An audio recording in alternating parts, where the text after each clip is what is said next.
오늘 말씀은 누가복음 8장 26절에서 39절. 그들이 갈릴리 맞은편 거라사인의 땅에 이르러 예수께서 육지에 내리심에 그 도시 사람으로서 귀신 들린 자 하나가 예수를 만나니 그 사람은 오래 옷을 입지 아니하며 집에 거하지도 아니하고 무덤 사이에 거하는 자라. 예수를 보고 부르짖어 그 앞에 엎드려 큰 소리 불러 이르되 지극히 높으신 하나님의 아들 예수여 당신이 나와 무슨 상관이 있나이까 당신께 구하오니 나를 괴롭게 하지 마옵소서 하니 이는 예수께서 이미 더러운 귀신을 명하사 그 사람에게서 나오라 하셨음이라. 귀신이 가끔 그 사람을 붙잡음으로 그를 쇠사슬과 고랑에 매어 지켰을 때 그 맨 것을 끊고 귀신에게 몰려 광야로 나갔더라. 예수께서 내 이름이 무엇이냐 물으신즉 이르되 군대라 하니 이는 많은 귀신이 들렸습니다. 무적행위로 들어가라 하지 마시기를 간구하더니 마침 그곳에 많은 돼지떼가 산에서 먹고 있는지라 귀신들이 그 돼지에게로 들어가게 허락하심을 간구하니 이에 허락하시니 귀신들이 그 사람에게서 나와 돼지에게로 들어가니 그 떼가 비탈로 내려달아 호수에 들어가 몰사하거늘 치던 자들이 그 이루어진 일을 보고 도망하여 성내와 마을에 이르니 사람들이 그 이루어진 일을 일러 보러 나와서 예수께 이르되 귀신 나간 사람이 옷을 입고 정신이 온전하여 예수의 발치에 앉아 있는 것을 보고 두려워하거늘 귀신 들렸 자가 어떻게 구원받았는지를 본 자들이 그에게 이르매 거라사인의 땅 근방 모든 백성이 크게 두려워하여 예수께 떠나시기를 구하더라. 예수께서 배에 올라 돌아가실새 귀신 나간 사람이 함께 있기를 구하였으나 예수께서 그를 보내시며 이르시되 집으로 돌아가 하나님이 내게 어떻게 큰 일을 행하셨는지를 말하라 하시니 그가 가서 예수께서 자기에게 어떻게 큰 일을 행하셨는지를 온 생내에 전파하니라. 아멘. 아멘. 저는 어렸을 때부터 사람들을 되게 좋아하는 타입이었어요. 그래서 이렇게 사람들에게 끌려다니는 그런 것들이 없지 않아 있었던 것을 제가 생각을 해봐요. 그래서 중학교 때부터 초등학교 때는 그런 걸 이제 잘 몰랐어요. 학교를 전학을 7군데를 다녔기 때문에 이게 뭐 내가 이거 살아가는 건지 이사를 다니는 건지 모를 정도로 너무 많이 이사를 다녀서 그때는 그런 생각들이 없었고 중학교 때 제가 마음에 항상 학기가 시작되면 그런 생각을 했었던 것 같아요. 공부 잘하는 애들하고 친구가 돼야 되겠다. 그럼 공부 잘하는 애들이 끌어가는 대로 되잖아요. 그래서 공부 잘하는 애들은 주로 이제 도서관에서도 열심히 공부하고 또 열심히 운동도 하고 그러니까 이제 그렇게 쫓아가면 좋겠다 싶어가지고 누가 가르쳐 준 게 아니고 그렇게 해왔어요. 그런데 거기에 단점이 뭐냐면 한번 제가 하나님 앞에 이렇게 마음이 틀어지면 에라 모르겠다 하고 노는 친구들하고 이제 만나는. 그러면은 잘 놀아요. 그 친구들은 또 공부 잘하는 친구들은 엄청 공부를 또 잘하고 노는 친구들은 또 열심히 놉니다. 근데 노는 거 보면은 공부 잘하는 애들이 더 잘 놀아요. 사실 생각해 보면은 걔네들이 운동도 딱 하는 거 딱 하고 그러는데 노는 애들은 그냥 게을러 내가 봤을 때 그냥 그거밖에 안 해. 아무튼 뭐 그렇게 해서 쫓아다니는 인생이었는데 주님이 저를 사랑하셔가지고 저에게 많은 은혜를 베풀어 주셨어요. 정말 생각해 보면 어떻게 그렇게 많은 은혜를 베풀어 주셨을까? 이 모질한 인간을 저는 그때는 제가 그런 생각을 했어요. 대학 시험 볼 때 야, 내가 공부한 것보다 시험 성적이 더 안 나왔다 생각을 했는데 솔직해보자 하나님 앞에서 더 잘 나왔어. 더 잘했던 것 같아.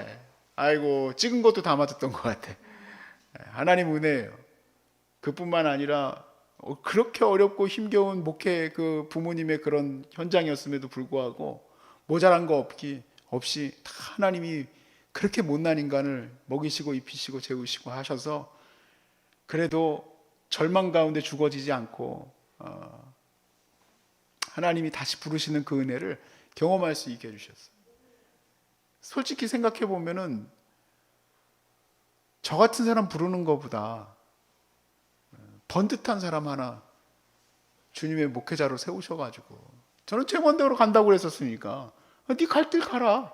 여러분 그러지 않습니까? 막 저도 그럴 때 있어요. 황희가 뭐 계속 뗐으면서 아빠 나 이거 할까 그러면 그거 해 그렇게 하고 나 그냥 가거든요. 그러면 지도 깜짝 놀라가지고 쫓아오는데 하나님도 그냥 그렇게 내버려뒀으면 어떻게 됐을까? 얼마나 웃기는 인생이 됐을까, 내 인생이. 그런데 하나님 지금도 나를 너무너무 사랑해 주시고 아껴 주셔서 가끔은 그 너무 아끼시는 그 마음이 느껴질 때는 도망가고 싶어, 무서워서. 그 마음이 느껴질 때, 하나님의 마음이 한 번씩 느껴질 때는 도망가고 싶어요. 왜냐하면 너무 부끄러워서. 여러분, 우리가 하나님 은혜를 많이 입는데요, 정말 많이 입는 것 같아요. 너무너무 많이 입는 것 같아요. 다른 사람들 다 이렇게 어려운데 저만 이렇게 멀쩡해가지고 돌아다니는 것도 어떨 때는 또 민망하기도 해요. 그래도 저는 암에는 안 걸릴 거예요. 죽어도 안 걸릴 거야. 이게 너무너무 무서운 병이야, 이게. 심각한 병이야. 하나님이 인간이 생각하는 것처럼 그런 어떤 합리적인 방법, 또 작은 것을 투자해서 많은 것을 얻고자 하는 방법을 선택하셨다면 저는 아마 저 인생의 끝자락에 있었을 거예요. 근데 하나님의 마음은 그런 데 있지를 않아요. 하나님의 마음은 그냥 그 한 사람에게 있으세요. 많은 걸 쓰시더라도, 많은 어려움이 있더라도 나 하나 세우시려고 온 힘을 다 기울이시고 그 계획을 쓰시는 걸 보면 정말 놀라운 일이에요. 그게 하나님의 방법이에요. 하나님의 방법. 오늘 본문의 시작을 보면 그 하나님의 마음이 잘 드러내어 있는 내용이에요. 예수님께서 제자들에게 갈릴리를 떠나 이제 거라사로 가라, 그렇게 했어요. 거라사인으로 가라고 했는데 가는 길이 만만치가 않았어요. 우리가 엊그저께 읽었었던 본문에 나왔던 내용에 있는 부분인데 광풍을 만납니다. 주님이 보내시는 곳 아닙니까? 주님께서 가라 하신 그곳에 갈 때에 그 길이 순탄하기를 바라는데 순탄하지 않았어요. 광풍을 만난 그 어려움과 그 힘겨움을 겪고 겨우겨우 도착한 곳, 그 거라사 땅에, 거라사인이라고도 부르고 거라사라고도 해요. 제가 이 두 가지를 다 쓰는 이유는 제가 헷갈릴 때가 있어요. 근데 둘 다 맞는 말입니다. 거라사나 거라사인이나. 누가복음엔 거라사인이고 마태복음엔 거라사예요.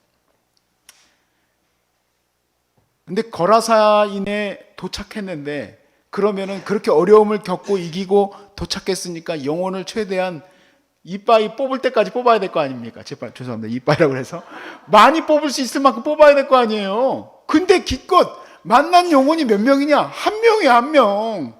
그것도 뭐 거기 뭐 부족장을 만나든 족장을 만나든 뭐 그런 것도 아니고 미친 사람. 멋지게 광인이라고 써있네. 광인이라고 하니까 멋있어. 근데 우리말로 하면 미친 사람이고, 그런 거예요. 미친 사람을 만났어요. 그 예수님이 가길 원하셨던 거, 그 많은 제자들을 데리고 배 타고 넘어가가지고 만났던 사람이 누구냐? 미친 사람이에요. 27절부터 말씀해 보시면, 예수께서 육지에서 내리심에 도시 사람으로서 귀신 들린 자 하나가 예수를 만나니 사람은 옷을 입지 아니하며 집에 거하지도 아니하고 무덤 사이에 거하는지라. 자, 그렇게 된 이유는 귀신이 들렸기 때문이라는 거예요. 귀신 들려가지고 이렇게 미쳐 있었었는데 예수님께서 이 사람을 만나자 그 사람 안에 있었던 귀신이 예수님을 알아보고는 두려워서 이렇게 얘기해요. 아, 우리를 갖다가 지금 때가 이르기도 전에 무적행으로 보내려고 합니다. 그러지 마십시오. 이게 무슨 말이냐? 요한계시록에 나오지만 심판의 때가 오게 되면 하나님이 모든 악한 것들을 다 심판하시게 될 텐데 심판의 때가 아직 아니라는 얘기지. 이제 주님의 백성들을 부를 때이시니 우리를 지금 당장 무적행으로 보내면 우리는 끝이다. 그러지 마십시오. 부탁을 했더니 그래, 그러면은 무적행으로 가지 말고 옆에 보니까 돼지떼가 있는 거예요. 그러니까요, 이 거라사인이라는 곳은요, 유대인이었던 제자들이 가기에는 정말 꺼려지는 곳이었던 거예요. 왜냐하면 여기는 이방인들이 머무는 곳이고 거기에서 뭘 치느냐? 부정한 동물인 돼지를 치는 곳이야. 가기 싫어하는 곳인데, 가기 싫어서 겨우 순종하고 갔더니 한다는 게 결국에는 광인 만난 것밖에 없어. 그런데 이 광인의 영혼을 주님이 얼마나 사랑하는지 보세요. 그 돼지떼에게 들어가라는 거예요. 그래서 그 돼지떼가 어떻게 됐냐? 미쳐가지고 전부 바닷속으로 뛰어들어갔어요. 다 죽었어요. 우리 권문희 권사님을 갑자기 보니까 돼지 농사가 아니고 돼지 목축을 했는데 그 끝장났어요. 예수님 만나가지고. 기분이 너무 안 좋겠죠. 완전 망한 겁니다. 망한 거. 몇백 마리가 그냥 다 뛰어들어서 죽어버렸으니 이게 얼마나 심각한 상황이에요. 사람들에게는 돼지가 더 중요하겠죠. 광인이 중요하겠습니까? 물론 사람이 중요하다고 말은 하겠지. 그렇지만 사람이 중요하겠어요? 돼지가 더 중요하지 지금? 근데 예수님에게는 사람이 더 중요해요. 그 한 영혼이 더 중요해요. 돈보다 사람이 더 중요해요. 자기 제자들이 다 같이 가야 할 곳이 그 한 영혼이에요. 어떤 영혼이냐? 귀신에게 매여 있는 자. 저같이 사람에게 매여 있는 자. 어떤 사람은 돈에 매여 있는 자. 어떤 사람은 세상의 문화에 매여 있는 자. 어떤 사람은 어떤 것인지 모를 그곳에 매여 있는 자. 그 한 사람에게 저와 여러분이 가기 위해서 여기에 와 있는 것을 믿으시길 바라요. 저희들은 그렇게 쓰임받기 위해서 여기 와 있는 거예요. 어떤 면에서 보면 되게 비합리적이죠. 차라리 그 제자들에게 더 많은 영혼을 구원할 수 있는 곳으로 보내면 얼마나 좋아요. 왜 그 고생하고 그 광인 하나 그까짓 거 뭐 그냥 지나가면 그만인 것을 왜 지나갑니까? 그게 아니라는 거예요. 주님은 그 한 사람을 찾으시기 위해서 오신 줄로 믿으시기를 바랍니다. 저는 서울역 갈 때마다 이 생각을 항상 하는 거예요. 솔직히 요즘 코로나 때문에요. 몸이 편해졌어요. 죄송합니다. 서울역 안 가서. 저는 일주일 동안 쉬는 날이 없는데 주일날 엄청 잘 쉬어요.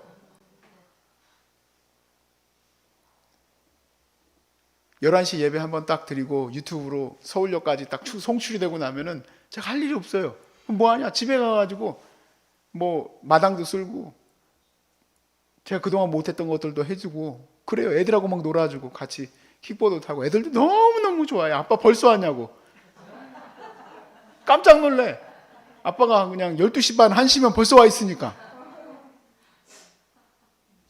그런데 서울역 가면 아침부터 준비해가지고 여기서 예배드리고 또 거기 가가지고 예배드리고 성경 공부 전하고 그리고 오는 길에 또 혹시 모자랄 과일이면 몸에 또 사가지고 오고 농수산 시장 들려가지고.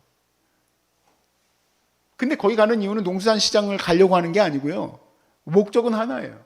거기 한 200~300명 오는 노숙자들 중에서 한 영혼이라도 말씀을 듣고 구원받을 이유가 된다면 저는 얼마든지 그 시간과 또 그리고 제 노력과 그 모든 걸 투자하기에 부족함이 없다 생각합니다. 에이, 그까짓 그 기름값이 얼마인데 거기까지 갔다 오십니까? 그런 말 하는 사람 한 명도 못 만났어요. 갔다 오는 거에 대해서 저는 기쁘게 생각해요. 왜냐하면 그만한 노력을 들여도 되는 이유는 한 영혼 구원하려면 갈만해요. 여기에서 지금 들어가는 돈 한 주에 얼마 들어갑니다. 발표한 적 한 번도 없어요. 왜냐? 그것은 이유가 되질 않아요. 여기서 한 영혼이 구원받으면, 여기서 어떤 영혼 하나가 예수 믿게 되면 그럼 된 거예요. 사실 목적이 거기에 있는 거죠. 소중한 사람들의 목적, 그 많은 분들이 함께 동역해 주시고 또 후원도 해 주시고 기도도 끊임없이 해 주시는 이유가 뭘까요? 영혼 구원하는 거예요. 단지 구제가 목적입니까? 그것만 목적은 될 수가 없어요. 그것이 목적이라면 진짜 밑 빠진 동에 물 붓기예요. 끝이 없어. 그런데 여기에는 목적이 있어요. 그 누군가 그 한 영혼이 변화되어져서 이 세상에 매여있던 그 사람이 예수 그리스도를 만나 새로운 그 삶을 살게 되는 것. 어떤 분이 이 말씀을 전하면서 목사님이 청소년들 설교를 하는데 여기 광인이 니네들이야 그러면서 얘기를 하더라고. 여기 옷 벗고 돌아다닌다고 그랬지 너네들 왜 다 옷 벗고 돌아다녀? 배꼽을 왜 다 뒤로 내고 다녀? 막 그러시더라고. 진짜 광인이다, 광인. 무덤이 무서운 줄도 모르고 세상에 있는 그 모든 악한 문화 속에서 뛰돌아다니는 애들이 광인이다 얘기하는데 나는 그거에 대해서 한 90%는 동감했어요. 그 정도까지는 아니지만 그래도 그 정도가 같아. 미친 거야. 미쳐날 때 돌아다녀. 근데 그 영혼 하나를 구원하기 위해서 하나님이 우리를 세우시고 우리를 이렇게 암 가운데 고생하고 어려운 가운데 있지만 우리를 훈련시키셔서 또 우리를 파송하시려고 그렇게 세우시는 줄로 믿습니다. 한 영혼이 투자하는 것이 그냥 단지 한 영혼 너무 귀해 그것 때문만이 아니에요. 하나님의 투자에는 손해가 없어요. 이 세상에서 하나님보다 더 장사 잘하는 사람 아무도 없을걸요? 하나님 장사는 최고예요. 한 영혼 변화시키면 그 영혼이 30배, 60배, 100배의 결실을 맺습니다. 30배, 60배, 100배. 이윤을 남기는데 이거보다 좋은 게 어디 있어요? 그러니까 하나님은 저와 같은 영혼 하나를 변화시켜서 30배, 60배, 100배의 결실을 맺게 하셨어요. 그런데 나도 똑같은 생각해요. 제 마음에 왜 이것만 할까? 이성일 목사는 아마 그냥 천상가 보다 그런 생각하지 마세요. 저도 하나님 나라의 이윤을 좀 보려고 합니다. 예? 여러분 변화되면 30배, 60배, 100배의 결실을 맺고도 남을 줄로 믿어요. 30배, 60배, 100배의 결실을 맺을 거예요. 이윤을 좀 보려고 합니다. 그래서 39절에 예수님께서 병이 나왔던 또 그리고 이 귀신이 들렸다가 나왔던 이 광인에게 사명을 주세요. 집으로 돌아가 하나님이 너에게 어떻게 큰 일을 행하셨는지를 말하라 하시니 그가 가서 예수께서 자기에게 어떻게 큰 일을 행하셨는지를 온 성내에 전파하니라. 아멘. 제가 변화되어지고 제가 주님을 사랑하게 되고 예배를 중요시 여기는 거 여러분 모르는 분 없으죠? 왜 모르는 분이 없습니까? 제 삶의 가장 중요한 포인트였어요. 그게 가장 중요한 포인트. 제가 지기 싫어한다는 거는 웃자고 하는 얘기입니다. 또 너무 또 저 목사는 지기 싫어하니까 아무것도 안 하는구나 그러지 마세요. 저도 탁구 치는 거 좋아하고 다 좋아해요. 그냥 그렇게 얘기한 것뿐이지. 그렇지만 그 사건들은 당연한 거예요. 주님께서 나에게 주신 아주 중요한 날이에요. 그 일을 기점으로 모든 말씀과 설교들이 다 연결되어 있는 것 같아요. 여러분의 삶도 암과 나아짐이, 병에서 나아짐이 왜 연결되지 않겠습니까? 그게 포인트가 될 거라고 저는 믿어요. 그리고 나음을 얻어서 그 큰 일을 행하신 것을 만방에 전하시길 바라요. 그럼 주님이 손해 안 봅니다. 30배, 60배, 100배의 결실을 맺는 거예요. 1950년도에 남미 에콰도르 거기에 무슨 부족이 있냐면 아우카라는 이제 부족이 있었어요. 그런데 거기에 5명의 청년들이 복음을 전하려고 마음을 먹고 6년 동안 기도를 했습니다. 그리고 이제 결국에는 이 애우카족에게 찾아갔는데 이 애우카족의 이 나쁜 놈들이 복음 전하러 온 이 5 청년을 다 죽여버린 거예요. 그래서 그 뉴스가 대서특필된 거 미국에서 난리가 났어요. 아니 이게 웬 와러 웨이스트 그랬어요. 제목이 와러 웨이스트. 이게 무슨 소모냐? 그 좋은 청년들이 예수 전하는 데 있어서 미국에서 잃어버린 영혼들을 위해서 전했다면은 얼마나 많은 사람들을 구원했겠느냐. 그런데 왜 그 이름도 모르는 부족에게 찾아가가지고 이렇게 다 전멸당하고 오느냐. 그랬을 때 그 5명의 선교사님 중에서 한 분, 짐 엘리엇이라는 분인데 그 짐 엘리엇의 아내였던 엘리자베스 엘리엇이 1년 동안 준비를 합니다. 다시 그 땅으로 들어갈 준비. 그래서 그 준비하는 동안에 간호 공부를 해가지고 이제 의료 선교를 하려고 하는 거죠. 그래서 1년 만에 다시 돌아가요. 왜냐하면 짐 엘리엇이 전도할 때에 알게 된 사실이 있었어요. 그 부족은 남자는 막 죽이는데 여자는 그렇게 안 돼야 하는 거예요. 그래서 물론 거기가 죽음도 두려운 사지이지만 거길 향해서 다시 또 나아갑니다. 그랬을 때 그 5명을 죽였던 그 사람이 그 부족의 최초의 목사가 돼요. 그 여인의 전도로 인해서. 얼마나 귀합니까? 생각해 봤을 때 그 5 청년의 목숨이 어떻게 보면 정말 세상 사람들로 봤을 때는 너무너무 이거는 잘못 생각한 것 같다. 이렇게 생각할 수도 있어요. 근데 그게 아닙니다. 우리 인생이 하나님 앞에 쓰이는 것보다 더 중요한 게 없어요. 하나님의 은혜가 안 미치는 곳은 없습니다. 그 모든 것을 향해서 우리가 한 영혼을 구원하기 위해 내 인생을 드리는 것이 그게 바로 우리의 목적이 될 수 있길 바라요. 우리가 여기 와 있는 것 저는 절대로 쓸모없는 시간, 낭비하는 시간이라고 생각하지 않아요. 저는 제 인생의 모든 내 모든 걸 다 투자해서 주님 나라 위해서 세우려고 힘썼을 때 결국 주님 보내신 곳이 여기예요. 그래서 이 시간이 얼마나 귀한지 몰라요. 매 시간 물론 사단의 공격도 받고 어려운 마음들도 내 마음을 공격할 때도 있지만 그걸 능가하게 만드는 것들은 오직 하나예요. 영혼 구원. 주님이 나에게 여기에서 오늘도 영혼을 세우기 위해 여기에 보내셨다. 그런데 얼마나 좋아요. 이렇게 영상으로 예배를 보는 분들도 있어서 더 많은 분들이 하나님의 은혜를 더 느낄 수 있게 됐으니 더 좋은 거죠. 2년? 우리 6년 걸렸나? 권사님 지금 6년째예요? 암투병? 3년? 누가 6년이었지? 최영애 집사님이 6년이었나? 이희숙 사모님도 6년. 여러분 절대 암 투병하는 시간이 잘못된 시간이라고 생각하지 마십시오. 이렇게 우리가 영혼을 위해서 집중할 수 있는 시간은 사실 돌아오지 않습니다. 다시 이 시간들이 돌아오지 않아요. 우리 전도할 때 가끔 그 얘기해요. 전도하기 제일 좋은 장소가 어디냐? 목욕탕이다. 옷 벗고 거기 계속 있어야 되니까. 내 말 계속 들어야 되니까. 또 목욕탕도 좋고 또 어디도 좋다고 그랬었지? 아무튼 제일 좋은 장소가 어디냐면 딱 갇혀있는 장소예요. 볼링 치는 데도 좋고. 근데 제일 좋은 데가 어디냐? 보니까 훈련하기 제일 좋은데 암이야, 암. 왜냐면 여기서는 이것만 집중해야 돼, 이것만. 그래서 저는 너무 좋은 훈련장 같아요. 왜 하나님이 내게 훈련에 대한 마음들을 주시고 그렇게 훈련 목사로서 지금까지 살아오게 하시고 했을까? 전도에 대해서 그렇게 열정적으로 살게 하셨을까? 그런데 왜 아무도 만날 수 없는 이곳으로 보내셨을까? 여기 암 환자들을 보니까 폭탄들이야, 폭탄. 전도 폭탄. 그래서 이름도 전도 폭발이야. 온 세계에 폭탄이 터지길 바랍니다. 여러분들이 이제 그렇게 갈 줄로 믿어요. 하나님이 하신 위대한 일을 전하기 위해서 이곳에 왔으면 잊지 마시고 어려울수록 더 말도 안 되는 상황 가운데 놓일수록 그래 죄가 더한 곳에 은혜가 더한 것처럼 병이 깊은 곳에 능력도 더하는 줄로 믿으시기 바라요. 능력으로 나가시길 바랍니다.